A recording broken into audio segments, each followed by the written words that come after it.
함께 은혜 받을 말씀 구약성경 사무엘상 1장 1절에서부터 28절까지입니다. 사무엘상 1장 1절에서부터 마지막 절까지 다 찾으신 줄 알고 제가 봉독합니다. 에브라임 산지 라마다임 소빔에 에브라임 사람 엘가나라 하는 사람이 있었으니 그는 여로함의 아들이요 엘리후의 손자요 도후의 증손이요 숲의 현손이더라. 그에게 두 아내가 있었으니 한 사람의 이름은 한나요 한 사람의 이름은 분인나라. 분인나에게는 자식이 있고 한나에게는 자식이 없었더라. 이 사람이 매년 자기 성읍에서 나와서 실로에 올라가서 만군의 여호와께 예배하며 제사를 드렸는데 엘리의 두 아들 홈니와 비느하스가 여호와의 제사장으로 거기에 있었더라. 엘가나가 제사를 드리는 날에는 제물의 분깃을 그의 아내 분인나와 그의 모든 자녀에게 주고 한나에게는 갑절을 주니 이는 그를 사랑함이라. 그러나 여호와께서 그에게 임신하지 못하게 하시니 여호와께서 그에게 임신하지 못하게 하심으로 그의 적수인 분인나가 그를 심히 격분하게 하여 괴롭게 하더라. 매년 한나가 여호와의 집에 올라갈 때마다 남편이 그같이 하매 분인나가 그를 격분시키므로 그가 울고 먹지 아니하니 그의 남편 엘가나가 그에게 이르되 한나여 어찌하여 울며 어찌하여 먹지 아니하며 어찌하여 그대의 마음이 슬프냐 내가 그대에게 10 아들보다 낫지 아니하냐 하니라. 그들이 실로에서 먹고 마신 후에 한나가 일어나니 그때 제사장 엘리는 여호와의 전 문설주 곁 의자에 앉아 있었더라. 한나가 마음이 괴로워서 여호와께 기도하고 통곡하며 서원하여 이르되 만군의 여호와여 만일 주의 여종의 고통을 돌보시고 나를 기억하사 주의 여종을 잊지 아니하시고 주의 여종에게 아들을 주시면 내가 그의 평생에 그를 여호와께 드리고 삭도를 그의 머리에 대지 아니하겠나이다. 그가 여호와 앞에 오래 기도하는 동안에 엘리가 그의 입을 주목한즉 한나가 속으로 말하며 입술만 움직이고 음성은 들리지 아니하므로 엘리는 그가 취한 줄로 생각한지라. 엘리가 그에게 이르되 네가 언제까지 취하여 있겠느냐 포도주를 끊으라 하니 한나가 대답하여 이르되 내 주여 그렇지 아니하니이다. 나는 마음이 슬픈 여자라. 포도주나 독주를 마신 것이 아니요 여호와 앞에 내 심정을 통한 것뿐이오니 당신의 여종을 악한 여자로 여기지 마옵소서. 내가 지금까지 말한 것은 나의 원통함과 격분됨이 많기 때문이다 하는지라. 엘리가 대답하여 이르되 평안히 가라. 이스라엘의 하나님이 네가 기도하여 구한 것을 허락하시기를 원하노라 하니 이르되 당신의 여종이 당신께 은혜 입기를 원하나이다 하고 가서 먹고 얼굴에 다시는 근심빛이 없더라. 그들이 아침에 일찍 일어나 여호와 앞에 경배하고 돌아가 라마의 자기 집에 이르니라. 엘가나가 그의 아내 한나와 동침함에 여호와께서 그를 생각하신지라. 한나가 임신하고 때가 이름에 아들을 낳아 사무엘이라 이름하였으니 이는 내가 여호와께 그를 구하였다 함이더라.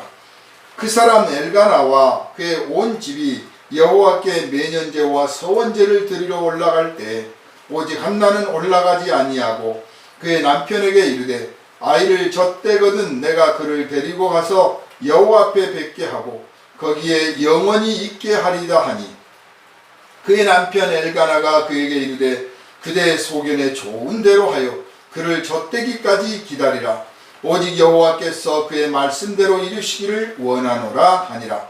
이에 그 여자가 그의 아들을 양육하며 그가 젖대기까지 기다리다가 젖을 뗀 후에 그를 데리고 올라갈새 수소 3마리와 밀가루 1에바와 포도주 1가죽부대를 가지고 실로 여호와의 집에 나아갔는데 아이가 어리더라. 그들이 수소를 잡고 아이를 데리고 엘리에게 가서 한나가 이르되 내 주여 당신의 사심으로 맹세하나이다. 나는 여기서 내 주 당신 곁에 서서 여호와께 기도하던 여자라. 이 아이를 위하여 내가 기도하였더니 내가 구하여 기도한 바를 여호와께서 내게 허락하신지라.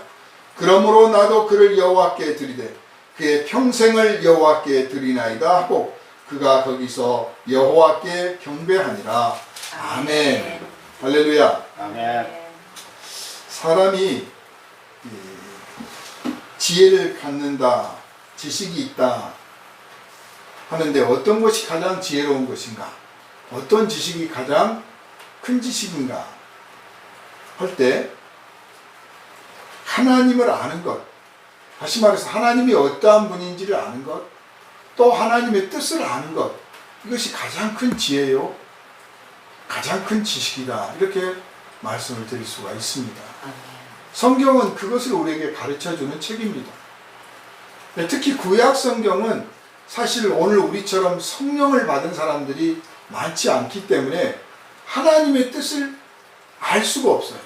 그래서 하나님께서 선지자를 세우시고 종의 입술을 통해서 하나님의 말씀을 전하게 하시고 하나님의 뜻을 깨달아 알도록 촉구를 하신 겁니다. 오늘날에도 물론 선지자가 있을 수 있습니다. 그러나 우리는 다 같이 그리스도 안에서 성령을 받았기 때문에 그 성령을 소멸시키지 않는 한은, 그리고 성령을 따라 살기를 소망하고 성령을 의지하여 살아가고 또 늘 성령과 더불어 기도하면 하나님의 뜻이 무엇인지를 알아갈 수가 있어요. 하나님은 우리에게 당신의 뜻을 감추시는 분이 아닙니다.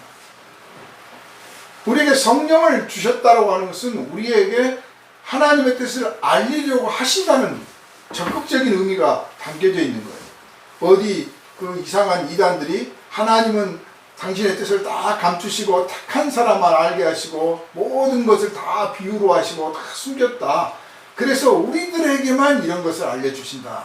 이렇게 괴상한 이론을 펴는데 하나님은 모든 사람이, 만민이 하나님의 뜻을 알기를 원하셔요.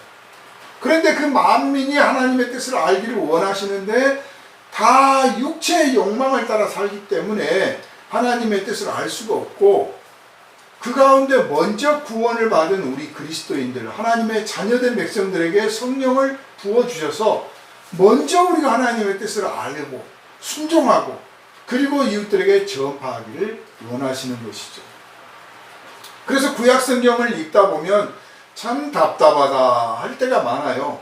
그런데 구약의 모습을 자꾸 따라가려고 하는 사람들이 있어요. 그건 어리석은 거죠.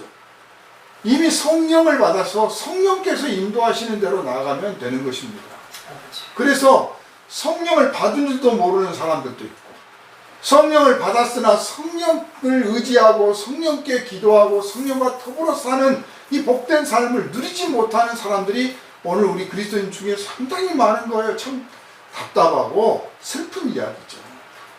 그래서 우리들이 그냥 육체의 욕망을 따라 생각을 따라 기도하지 말고 성령께서 나를 인도해 주시기를 원합니다 하고 성령께서 일깨워 주시는 그 음성을 따라서 기도해 나가는 이 습관을 들이고 훈련을 하면 반드시 하나님의 뜻이 무엇인지를 분별해내고 알고 그리고 거기에 먼저 순종할 수 있는 복을 다 누리게 될 줄로 확실히 믿습니다. 할렐루야. 이 엘가나라고 하는 사람이 부인이 2명이었습니다. 어떤 연유에 의해서 그렇게 됐는지는 모르지만 부인이 둘이면 당연히 다투게 돼 있죠. 그리스도 안에 교회가 하나밖에 없습니다. 교회가 만약에 그리스도 안에서 둘이다 그러면 두 교회는 다투게 될 겁니다. 누가 정통이다, 누가 서로 정통이라고 말할 거예요. 그런데 그 정통의 근거가 어디 있느냐? 자녀예요. 그 남편의 씨를 이어받을 수 있는, 또 자기의 그 사랑의 결실을 맺을 수 있는 자녀가 있을 때 당당한 거죠. 자녀가 없으면 부인은 항상 기죽게 마련이고, 소위 말해서 이렇게 부인이 둘이면 정통성을 따질 때 한마디 말도 못하는 거예요. 어쩌면 이 한나가 먼저 부인이 됐을 수도 있습니다. 그렇지만 자녀가 없으니까 이 분임나라는 여인은 봐라, 하나님이 복을 주셨다면 너에게 왜 자녀가 없겠느냐. 너는 틀려먹었다. 나에게 자녀를 주신 것은 내가 바로 이 가업을 이어받을 사람이고 내 자식들이 내 남편의 모든 것을 이어받을 거다. 너는 이제 소위 말해서 묘자리도 제대로 못 쓰게 될 거다. 이렇게 비웃을 수가 있는데 거기에 대해서 한마디 말도 못하는 거예요. 억울하지. 그런데 이 엘가나가 얼마나 철이 없는 사람입니까? 조금만 생각해도 이렇게 다투게 될 거고, 다투기 때문에 사실 부인을 둘을 두면 안 된다는 거죠. 그런데 어떤 사정이었는지는 모르겠어요. 보면 구약 성경에 보면 분명히 첩은 첩이라고 했거든요. 그런데 여기서 부인이 둘이었다라고 했습니다. 그러면 두 사람 다 정통성을 가지고 있다는 거죠. 그러니까 어떤 상황이었는지는 모르겠어요. 그냥 형사치수 제도에 따라서 형이 죽었기 때문에 물려받았을 수도 있겠죠. 뭐 어쨌든 상황은 알 수 없지만 결국 분인나와 한나라와 하는 이 두 부인들이 결국 반목이 생기고 한 집에 있지만 행복한 집안이 아닌 거죠. 그러니까 외형으로 보면 야, 부인이 둘이나 되니까 얼마나 행복할까 하지만 행복한 사람들하고 같이 살아야 행복한 거예요. 행복하지 않은 사람들하고 100명, 1000명을 데리고 살아봤자 행복한 삶이 될 수가 없어요. 그런데 이 엘가나가 철이 없어서 자기만 행복해. 내가 당신을 얼마나 많이 사랑하는데 내가 10아들보다 낫지 않느냐고 그렇게 위로랍시고 합니다. 그게 위로가 되겠습니까? 그러니까 자기 혼자 행복한 거죠. 자기 혼자. 우리가 누군가를 사랑하려면 내 감정을 충족시키는 그런 사랑하지 말고 그 사람에게 무엇이 필요한지, 그 사람이 지금 어떤 입장인지, 어떤 처지인지 잘 살피고 헤아리고, 그리고 거기에 따른 적절한 배려를 해야 되고, 그 적절한 배려를 할 수 없을 때 괴로워할 줄 알아요. 기도할 줄 알아요. 사실 여기서 사무엘이라는 아이가 탄생을 했는데 이것은 한나가 기도해야 될 일이 아니고 그 아버지가 기도해야 될 일인 거예요. 원래는 정말 부인을 생각한다면 나에게 하나님 부인이 둘이고 하나는 자식이 있고 하나는 자식이 없으니 얼마나 이 억울하겠습니까? 얼마나 답답하고 슬프겠습니까? 그러니 하나님이여 이 여인에게도 자식을 주십시오, 아들을 주십시오라고 기도를 했어야 되는데, 물론 아예 안 했다고는 생각진 않아요. 하나님을 믿은 사람이니까. 그러나 그냥 형식적인 기도인 거죠. 우리 기도를 하기는 하는데요, 정말 마음을 다하는 기도를 하는지 한번 생각해 보십시오. 예수께서 말씀하시기를 너희는 하나님을 사랑하되 마음을 다하고 힘을 다하고 목숨을 다하라고 그랬단 말이에요. 이건 기도 하나를 하더라도, 하나님 앞에 기도하더라도 정말 마음을 다하는 기도, 힘을 다하는 기도예요. 유창한 기도, 멋있는 기도가 중요한 게 아니라 정말 땀이 그냥 떨어지는, 피방울처럼 떨어지는 그런 예수님의 기도처럼 정말 힘을 다하는 기도를 드릴 때 하나님이 기뻐하시고 들으시는 거예요. 그런데 내가 뭐건데 짐작할 때 이 엘가나가 아들 달라고 기도를 안 하지는 않았겠지만 그냥 하나님 어찌하여 안 주십니까 하고 그냥 그런 기도만 한 거예요. 그걸 과연 기도했다고 할 수 있을까? 그래서 우리 기도를 한번 점검해 볼 필요가 있어요. 한나가 결국은 기도를 합니다. 그런 기도를 합니다. 심령을 다한 기도를. 그러니까 기도의 양도 중요하고 기도의 소리도 중요하고 다 중요해요. 내용도 중요하지만 무엇보다도 기도하는 심령이 중요해요. 그래서 이 심령을 더 키우고 그 심령의 간절함을 더하기 위해서 때로 우리가 금식도 하고 작정하고 만사를 다 제치고 오직 기도에만 전념하는 시간을 따로 갖지 않습니까? 그만큼 힘을 다하는 거죠. 왜 기도할 때 눈을 감고 손을 모으고 무릎을 꿇습니까? 오직 기도에 힘을 다하기 위해서요. 전념하기 위해서. 서서 기도하면 기도가 안 되고 그냥 눈 뜨고 기도하면 기도를 하나님 안 들으시냐? 그렇지는 않아요. 예수님 당시에도 그랬고 지금도 마찬가지. 서서 기도할 수 있고 눈 뜨고 기도할 수 있고 얼마든지 할 수 있어요. 그런데 이런 기도 말고 내가 정말 전심전력을 다해야겠다. 이 기도는 하나님 반드시 들어주셔야 된다. 안 들어주신다면 왜 안 들어주신지 내가 뜻이라도 알아야겠다. 이렇게 기도할 때 그런 기도는 당연히 전심전력을 다해야 되는 거죠. 세상 남들 자식 10명도 낳고 20명도 낳을 수 있지만 어떤 사람에게는 자식 1명도 없을 수 있어요. 세상 이치가 그렇습니다. 남에게는 흔한 것이 나에게는 귀한 것이고 나에게는 흔한 것이 다른 사람에게는 귀한 것이에요. 그러니 우리가 기도할 때 아주 사소한 거라도 정말 소중히 알고 기도하는 버릇을 들여야 됩니다. 그런 습관을 안 들이면 하나님을 소홀히 여기는 것과 마찬가지예요. 하나님 왜 저에게는 이걸 안 주십니까? 그러면 하나님께서 내가 너희 기도를 꼭 들어줘야 되느냐? 얼마든지 그렇게 꾸짖으실 수 있습니다. 어쨌든 엘가나는 일종의 기도에 실패한 사람이에요. 그래서 결국 한나가 자기 억울함과 원통함과 분함과 슬픔 때문에 이제 직접 기도하기로 결심을 하고 기도를 합니다. 근데 이 기도하는 자세가 그냥 너무 애절하게 기도하니까 여태 봐왔던 형식적인 기도하고는 다른 거예요. 당연히 다 손을 탁 들고 하나님 저에게 자식이 없으니 자식을 주시고 이렇게 기도를 해야 멋있는 기도예요. 당연히 다른 사람 다 그렇게 기도를 했는데 이 한나는 그렇게 기도를 안 한단 말이에요. 그러니까 제사장 엘리가 딱 보니까 이 그런 멋있는 기도가 아니거든. 그러니까 이상하게 보이고 오히려 잘못된 기도로 여기고 너 왜 하나님 앞에 술 주정하느냐 그랬습니다. 에베소서에 보면 술에 취하지 말라. 이는 방탕한 것입니다. 성령의 충만함을 받아라. 왜 술에 취하지 말라 다음에 성령의 충만함이 따라왔느냐 하면 성령의 충만함을 받으면 마치 술 취한 사람처럼 보이기 때문에 그런 겁니다. 정말 깊은 기도는 사람이 듣는지 안 듣는지 잊어버리는 거예요.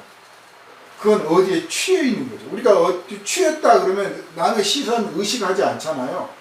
신경 안 쓰죠. 그리고 자기 의지대로 안 돼. 그러니까 한나가 이렇게 술에 취한 사람처럼 보일 만큼 기도했다고 하는 것은 그런 간절함의 표현이기도 하지만 또한 동시에 자기도 모르게 깊은 기도의 세계로 들어가 있었다는 거예요. 우리 기도하다가 정신 나갈 때까지 기도 좀 해야 돼요. 정신 말짱할 때까지 기도하지 말고 내가 무슨 기도했는지 모를 만큼 기도를 해야 한단 말이에요. 그런 기도의 깊이를 맛보아야 되는 겁니다. 그걸 맛보면 기도 좀 하세요라고 할 필요도 없어요. 계속 하고 싶은 거예요.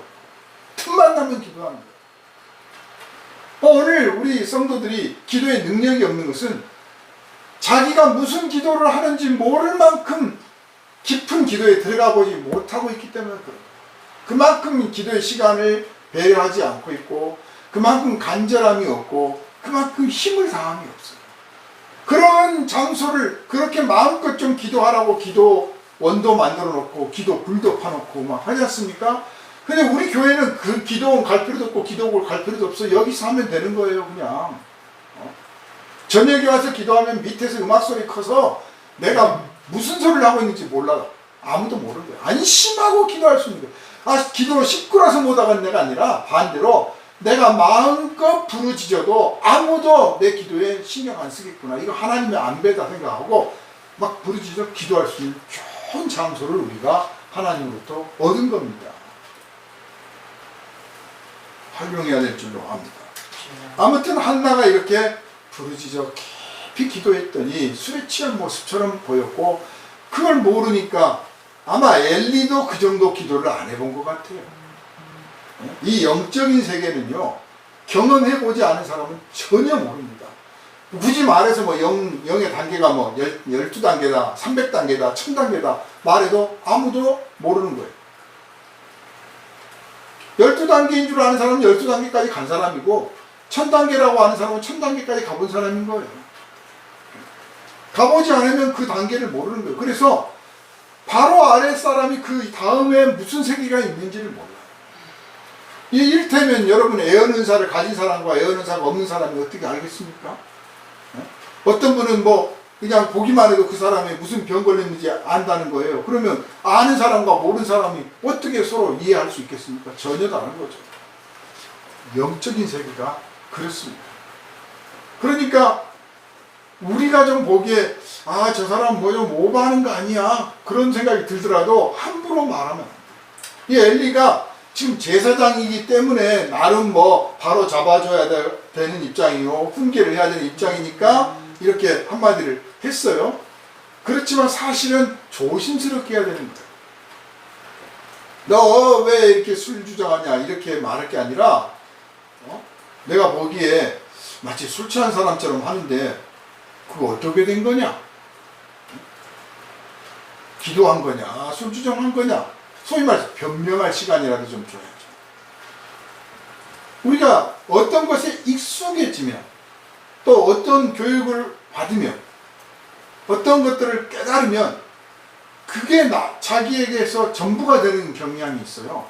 그러다 보니까 소위 편파적이고 편협하고 편견을 갖게 되는 때가 많아요. 근데 자기가 편견인 줄을 모르죠. 편견인 줄을 모르죠. 이게 정말 앞으로 우리 세대, 전 세대 속에서 심각하게 고민해야 될 문제입니다. 편견이라는 거. 특히 우리 그리스도인들도 편견이 많아요. 무슬림은 그럴 거다. 무슬림은 그럴 거다.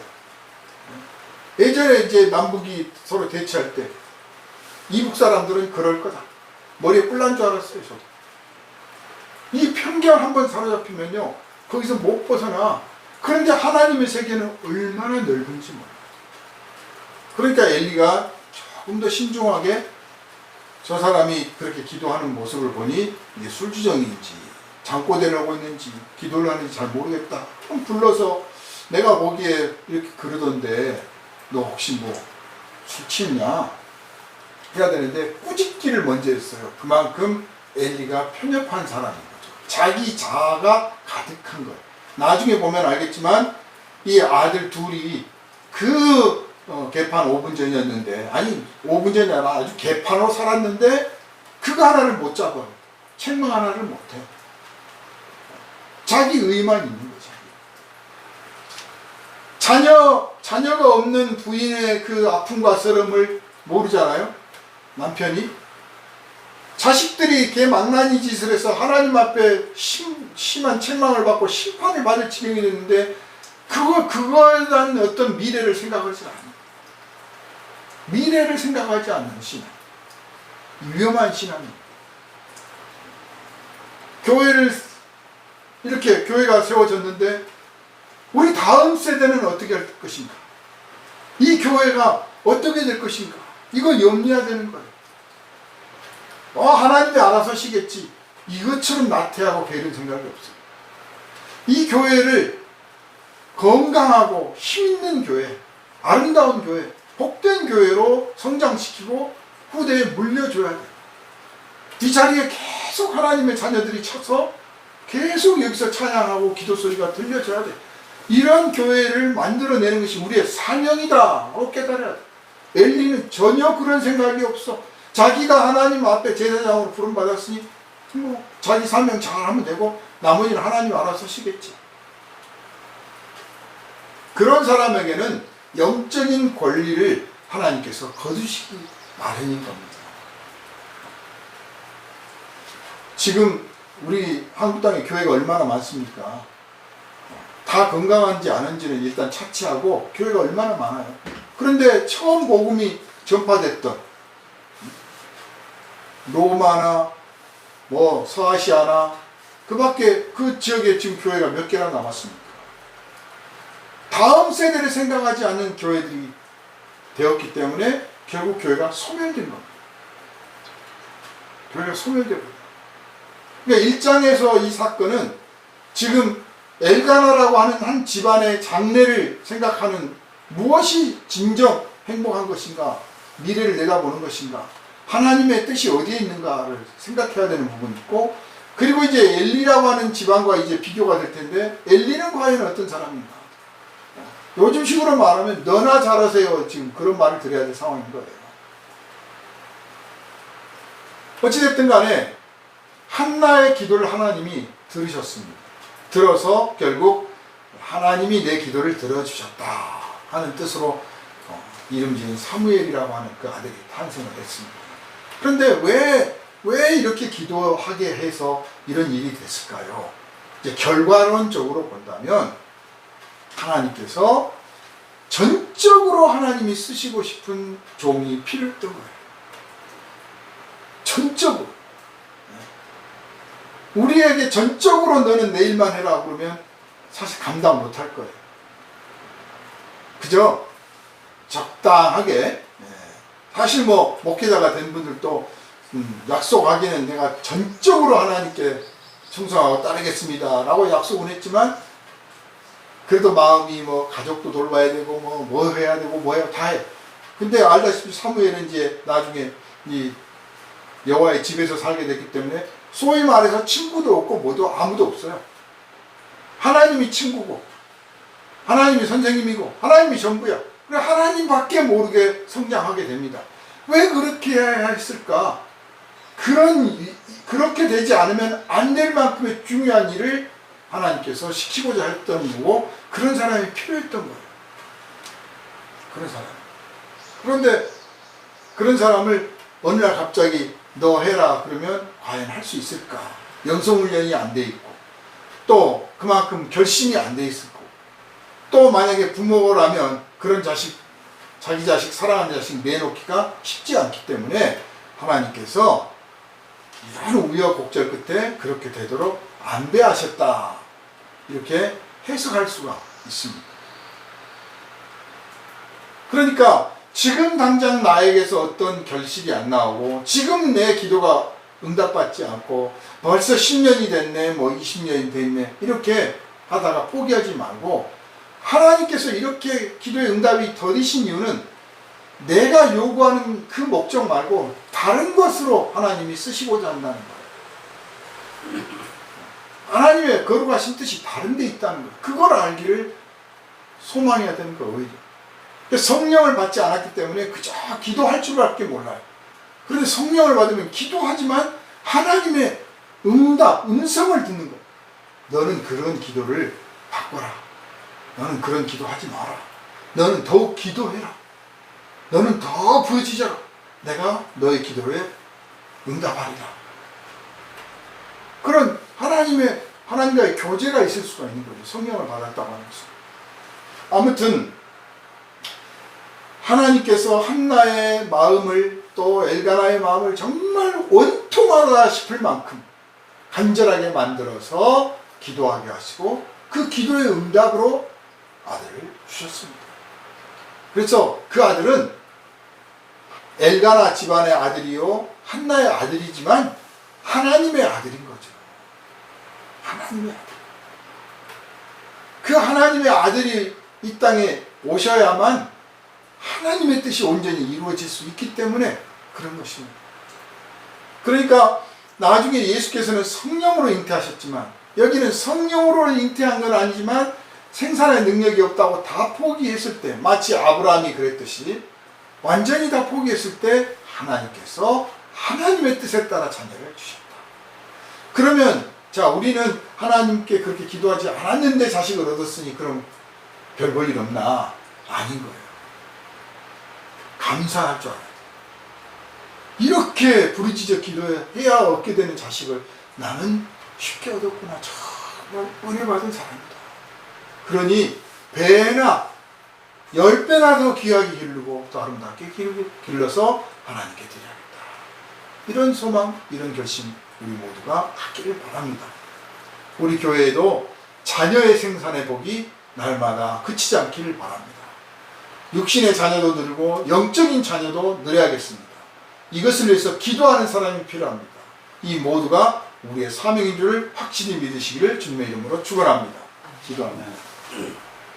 거룩하신 주님께서 이 시간에도 우리와 함께 하셔서 은혜 받게 하시니 감사드립니다. 우리 삶에서 이루어지는 일들, 또 이루어지지 않은 일들이 있습니다. 우리는 그때마다 하나님 앞에 기도합니다. 아버지 하나님, 우리의 기도가 더욱 깊어지게 하여 주시고, 우리의 기도가 형식적인 기도가 아니라 힘을 다하는 기도, 목숨을 거는 기도가 되게 하여 주옵시며, 특별히 교회의 생명의 복이 끊이지 않아서, 가정마다 이 생명의 복이 끊이지 않아서 하나님 앞에 영광을 돌리는 자녀의 생산이 날마다 일어나게 하여 주옵소서. 우리 교회 복된 하나님의 자녀들로 충만케 하여 주시고, 이것을 위해서 걱정하며 이것을 위해서 부르짖어 기도하는 주의 사명자들을 불러 모아 주시옵소서.